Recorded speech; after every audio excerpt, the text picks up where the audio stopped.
অস্বাভাবিক কষ্ট এটা, মানে বলে বুঝতে পারবো না, যারা করে তারা জানে। আমাদের বাড়ির চারপাশটা ঘুরে ঘুরে দেখাই তোমাদের। কষ্ট হয়ে গেছে কারণ কেবল গরু ছুটে গেছিল, গরুর বাছুর, সেটা ধরতে অনেক কষ্ট হয়ে গেছে। ঠিক আছে, আমাদের বাড়িটাকে অনেক বড় ছিল, অনেকগুলো ঘর ছিল, এখন লোকজন নাই কারণ সবাই ইন্ডিয়া চলে গেছে। যে যেমন এক ঘর, কেউ নাই এখানে, জঙ্গল হয়ে গেছে। এখন যাচ্ছি ওই পাশে আমাদের জমি আছে, জমিতে বাবা রয়েছে, সেই জমিটা দেখতে যাচ্ছি।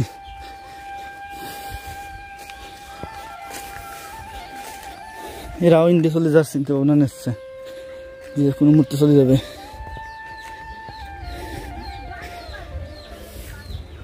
এই যে এখন সারফাইস হইতে হবে, দেখেন ও যে বাবা, এই যাচ্ছে আমাদের বিল, উত্তর পাশের বিল।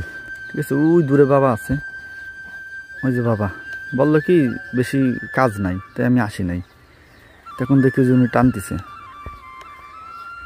যাই দেখি বাবার কাছে একটু। সাকু ভারতী হচ্ছে, দেখো চার বলি আমাদের এখানে। নতুন মানুষজন উঠলেই কিন্তু পড়িয়ে যাওয়ার সম্ভাবনা, কারণ এক বাসের উপরে সবাই আটতে পারে না। ঠিক আছে, ইহা সারা বছর চার পারে না, শুকনোর সময় মাস তিনি একটু ভালো থাকে।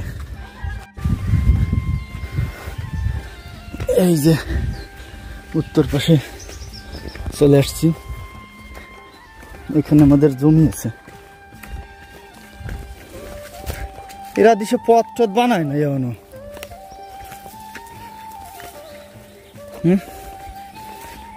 বিল তো জাগিয়ে গেছে, এখানে আগে অনেক পদ্ম ফুল হয় ওই দূরে, এখন তো নাই। হ্যাঁ জঙ্গল, কারণ বর্ষা কেবল শেষ হয়েছে, এখনো ক্লিয়ার হয় নাই, এই কারণে এরকম জঙ্গলের মতো দেখাচ্ছে। ও বা কলে দিবেশি না। হ্যাঁ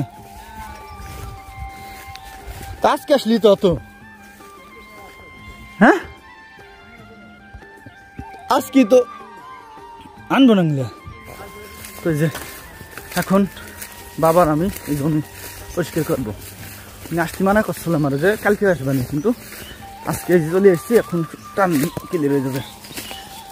এই যে হচ্ছে নাংলা, এই নাংলা দিয়া যত ময়লা আছে কচুরি ছেলা সব টানবো।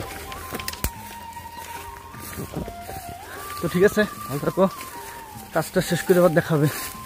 এখন দুই বাব্বি তাতে টানা শুরু করি। আমি এই সময় কইছিলাম, এই সময় আসলি তো দেখছো কতখানি কাজ হয়ে যেত। এ কষ্ট বলার মতো না, ও মা জব্বর কষ্ট হয়েছে, মানে বলে বোঝাতে পারবো না তোমার না। তুমি ওই 8টা টান আছে, 8টা টান দিয়েছো, বিশ্বাস করেন কি যে কষ্ট। ধান লাগানোর পরে ছাদ দেওয়া, ওই ময়লা আবর্জনা বাসা, এটা বেশি কষ্ট না, কিন্তু এই যে পরিষ্কার করার সময় এই যে নাঙল টানা, ময়লা টানি টানিয়া পারে নেওয়া, ও অস্বাভাবিক কষ্ট এটা, মানে বলে বুঝতে পারবো না, যারা করে তারা জানে। মানুষ বলে না গরিব ঘরে জন্ম নেওয়া পাপ, ঠিক তাই, গরিব ঘরে জন্ম নেওয়া আসলেই পাপ। এত কষ্ট, আর শহরের মানুষ যারা কোটিপতি ঘরে জন্মগ্রহণ করছে তাকে কোনো কষ্ট নেই। কালকে আবার বাবা আর আমি যাবো, যাইয়া কালকে যেটা এই পাশে টানি রাখছি এটাকে একটা আল বাঁধবো। ঠিক আছে, এক জায়গায় করে উঁচু করে আল বাঁধবো।